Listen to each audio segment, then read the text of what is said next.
لیکن سرکار کے ایک اور بڑے فیصلے کی طرف آپ کو لے چلتے ہیں. متنازع کتابوں پر کریک ڈاؤن، چھاپے ماری کے بعد، پبلشرز کو بلیک لسٹ کرنے کے بعد، مصنفین کی گرفتاریوں کے بعد، اور 3 پبلشرز جو گرفتار بھی ہوئے، جو اب جوڈیشل کسٹڈی میں چلے گئے، اس کے بعد سرکار نے پورے جموں کشمیر بھر کے اندر تمام اضلاع میں سرکاری کالجوں، یونیورسٹیوں، تعلیمی ادارے جن میں پرائیویٹ اور گورنمنٹ انسٹیٹیوشنز ہیں اور پبلک لائبریریز ہیں، ان کے لیے کتابوں کا آڈٹ کرنا یا چھان بین کا حکم رات دیر دے دیا ہے. بالکل ایک بڑی خبر ہم آپ کو بتا رہے ہیں کہ جموں کشمیر انتظامیہ نے بڑے پیمانے پر آڈٹ کرنے کا فیصلہ لیا ہے، اور یہ آڈٹ جو ہوگا یہ تمام سکولوں کے اندر ہوگا، کالج کے اندر ہوگا اور یونیورسٹیز کے اندر ہوگا. وہ تمام کتابیں جس سے انتہا پسندی، دہشت گردانہ کارروائیاں یا ملک مخالف جذبہ بڑھ کے انہیں پن پوائنٹ کیا جائے گا، انہیں ریموو کیا جائے گا، اور ان تمام کتابوں کو، ان تمام چیزوں کو اب سرکاری سکولوں کے اندر، سرکاری لائبریریز کے اندر کوئی بھی اجازت نہیں ہوگی. بیسیکلی سی آئی ڈی کی طرف سے، جو C I D wing Jammu Kashmir police کا ہے، انہوں نے کئی کتابوں پر نظر رکھی. اس کے بعد کچھ اعتراضات کیے کہ تواریخ کے پنوں کو کس طریقے سے لکھا جا رہا ہے اور کیا کچھ کہا جا رہا ہے، جن میں سابقہ علیحدگی پسند لیڈروں کو بڑے ہیروز کے طور پر پیش کرنے کی کوشش کی جا رہی ہے.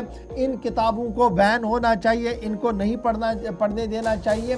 اس طریقے کا لٹریچر ہمارے سکولوں کے اندر نہ ہو. اس ضمن میں جب یہ رپورٹس آئی، اس کے فوراً بعد جموں کشمیر حکومت حرکت میں آئی ہے.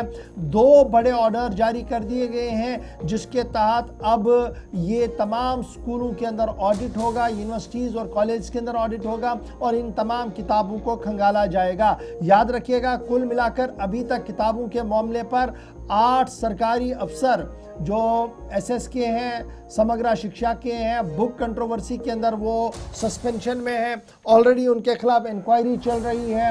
جموں کشمیر انتظامیہ نے گائیڈ لائن جاری کر دی ہے، سخت گائیڈ لائن جاری کر دی ہے ایجوکیشنل کنٹینٹ لائبریریز کے اندر کیا کچھ ہوگا اس حوالے سے. اور انتظامیہ نے فیصلہ لیا ہے کہ یو اے پی اے کے تحت ایف آئی آر رجسٹر کیا جائے گا ان تمام اینٹی نیشنل کنٹینٹ لکھنے والے لوگوں کے خلاف جن کی کتابیں پائی جائیں گی. یعنی اب پرانی کتابیں ہوں یا ابھی کی کتابیں ہوں، یو اے پی اے کے تحت کارروائی ہو سکتی ہے.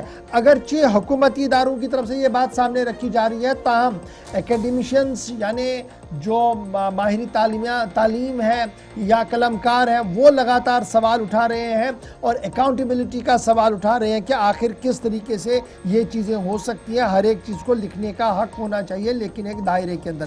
یاد رکھیے گا، سی آئی ڈی ڈپارٹمنٹ نے سوال جب اٹھایا تو کئی ہسٹری کی کتابوں پر سوال اٹھایا، اور سوال تب اٹھایا جب سعید علی گیلانی، شبیر احمد شاہ، مسرت عالم، مقبول بٹ جیسے لیڈرز کو قومی ہیروؤں کے طور پر پروجیکٹ کرنے کی کوشش کی گئی، اور مقبول بٹ کو شہید کا لفظ کئی کتابوں کے اندر لکھا گیا، جس کے بعد یہ تمام معاملہ جو ہے وہ سامنے آیا ہے. ایف آئی آر بھی چل رہی ہے، انکوائری بھی چل رہی ہے، اور اس کے ساتھ ساتھ جموں کشمیر حکومت اب آڈٹ کرے گی تمام سکولوں، کالجوں اور یونیورسٹیز کے لٹریچر کو، اور جہاں جہاں پر بھی یہ کتابیں پائی جائیں گی ان پبلشرز کے خلاف اور ان آتھرز کے خلاف اب کارروائیاں کی جائیں گی. یہ بڑی خبر اس وقت جموں کشمیر حکومت سے سامنے آ رہی ہے.